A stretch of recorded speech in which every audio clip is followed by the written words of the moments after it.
How's it guys, Munash here, and today we have an Abyss Yellowjacket solo with Magneto of course, because I'm actually not sure if anyone else can solo this fight. Maybe Nick Fury can with boosts and suicides, because I remember taking about 60% without those. Then there's Weapon X, who does have the damage but not really good on utility for this fight. And I think that would also be the case for Professor X, because Magneto having that ability accuracy reduction and that high perfect block chance when fighting metal champs is what allows him to solo this fight, just along with the damage output. Although this is the one fight that I actually boosted for, because I wasn't sure if my Magneto would be able to solo it without the boosts, being unawakened and not having suicides or synergies. So I figured maybe just having a greater champion and attack boost would sort of make up for that. Then with Nick Fury, just being stun immune in the second phase is what makes him such a great counter for this fight. His abyssal ability has a lot to do with power sting. In fact, there's actually 3 parts to it. So the first part is that his special 1 is unblockable, and each hit will apply a passive power sting which deals 5,589 damage when you launch a special attack.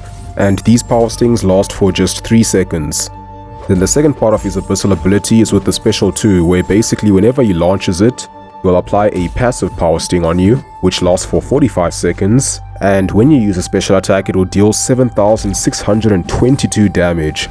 So these are not weak power stings like the generic science abyssal ability that Invisible Woman and MODOK have. And the special 2 power sting applies on activation, so it doesn't even need to hit you.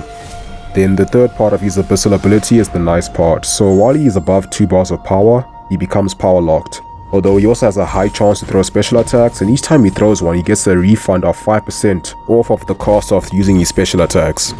So basically the more special attacks he throws, the less power they'll cost. Although they still cost the same, it's just that he's getting a refund. So the rotation for this fight is pretty much the same as almost all the other fights in Abyss where you use Magneto.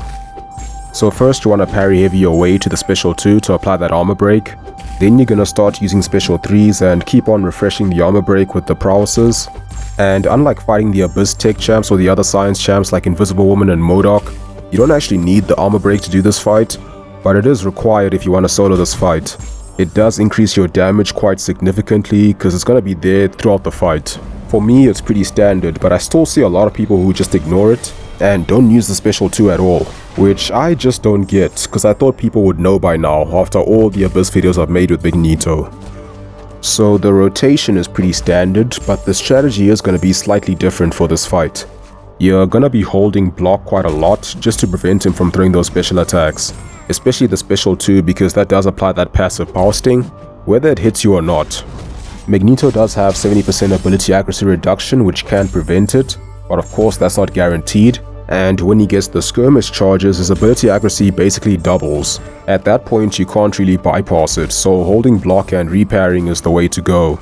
Also, each time he throws a special attack, the chance of him to throw a special attack increases, so ideally you wouldn't want him to throw any special attacks in this fight. But he threw 3 or 4 special 2s in this fight, and I remember 3 different things happening. So the one time I managed to bypass the power sting with ability accuracy reduction. At another time he applied the power sting on me and I threw a special 3 and took the full 7,600 and whatever damage. Then there was a time when I took the power sting but I parry heavied him just before it triggered, like literally the moment the heavy attack connects is when I got stunned. So he got knocked down from the heavy attack, which gave me enough time for the stun to expire before he could combo me, which I thought was pretty interesting because the timing was so clutch. I didn't even get to finish the heavy animation. I was stunned during the recovery part, and during that time he got knocked down, got up and rushed in to try and combo me. But the stun expired just before he got to me, so I was able to just block his medium attack. So once again, having maxed Limba is pretty helpful in a fight like this, unless you're using Nick Fury of course, then it makes no difference. Max deep wounds also helps quite a bit in this fight.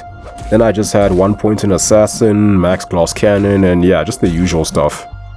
So yeah, that's about it. A pretty impressive performance from Magneto I think, because this is a 5.8 million health fight, and he did it in 230 hits with about 45 warfare charges to spare. This is also a fight I've never seen or heard of anyone soloing, so I thought it was pretty good.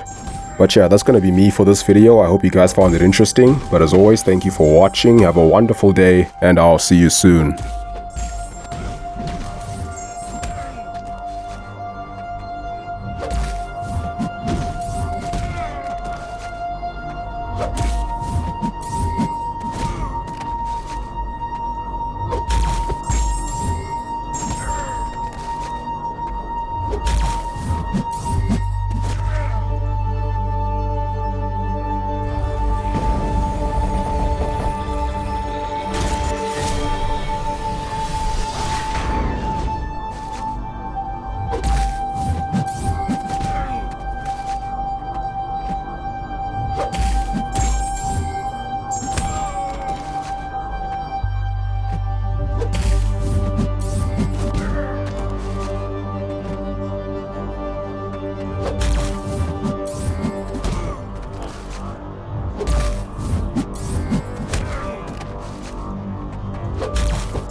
you